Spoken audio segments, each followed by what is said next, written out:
Hapa tupo kwenye barabara ya Monduli Lindiki Nyamti Mmoja, ambapo mradi wa Rise ulitekelezwa. Mradi huu ulitekelezwa kwa sababu ya kuondoa changamoto kwenye hii barabara, lakini mradi huu tulijenga box culvert midomo miwili, tunaita 2 cell, ambao kila mdomo ulikuwa na mita 3 kwa 3. Lakini mradi huu ulianza kutekelezwa mwezi wa 6 2024, ukaja kukamilika mwezi wa 3 2025. Gharama za mradi ni milioni 203. Lakini changamoto kubwa kwenye barabara ilikuwa ni kuondoa vikwazo kwenye barabara, kwa sababu hii barabara ina changamoto, haipitiki. Maeneo mengi ni korofi, maeneo mengi yana makorongo.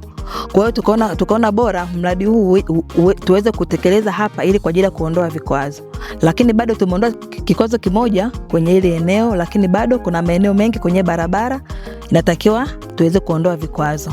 Hii barabara ni kubwa, inaunganisha kata 3, inaunganisha huduma za kijamii, shule, zahanati, hospitali na masoko. Kwa hiyo barabara ni muhimu sana. Kwa hiyo tukaona bora huu mradi tuweke kwenye barabara kwa ajili ya kuondoa hivyo vikwazo na wananchi waweze kupita kwenda kupata huduma za kijamii kwa urahisi. Kuna sehemu za daraja ambazo zilikuwa zimeharibika.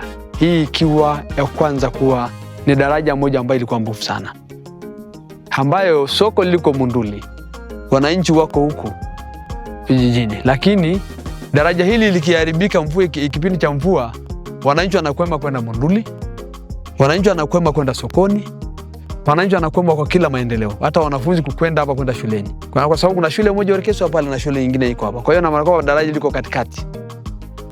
Sasa baadaye magari mengi yamepata imepata ajali nyingi hapa. Trekta zimeanguka hapa, hata watu wameanguka hapa.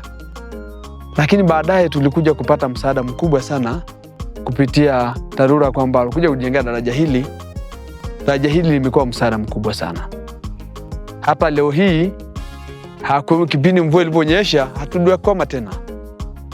Mafuriko yalikuwa mengi, lakini nadhani daraja limetengenezwa kwa standard nzuri, ambayo kwa upana yake maji ilikuwa mengi, hata ukiona wenyewe makorongo mengi ambayo inakuja kwenye daraja hili inaendana na daraja jinsi ilipotanuliwa. Na pia tunashukuru kwa sababu alikuwa na ushauri ipo pika wananchi wakati kipindi wakandarasi wanaendelea hapa. Ndio maana naona hata pia daraja hili lilikuwa inaenda vizuri, kwa sababu ushauri pia, maoni pia wananchi tukiwa karibu hapa tunawaambia tutengenezeni hipi, wanakuwa pamoja na sisi. Ndio maana daraja inakuwa na ushirikiano mzuri sana. Kipindi hatujajenga ile daraja tulikuwa tunavuka na miguu, mvua ikinyesha watoto waendi shule, hata si wenyewe tuvuki. Ukisikia uchungu au unajifungua inabidi wakubebe na mikono mpaka ukutane na sehemu nzuri, ndio sasa unavuka na pikipiki. Nasema asante kwa kutujengea daraja. Anasema tunashukuru kwa daraja hili lililotengenezwa. Kipindi ile yote ilikuwa hatuwezi kuvuka kwa daraja hili. Na tunashukuru sana. Asante sana. Tunashukuru sana, asante, kuna endeleeni tena kutusaidia.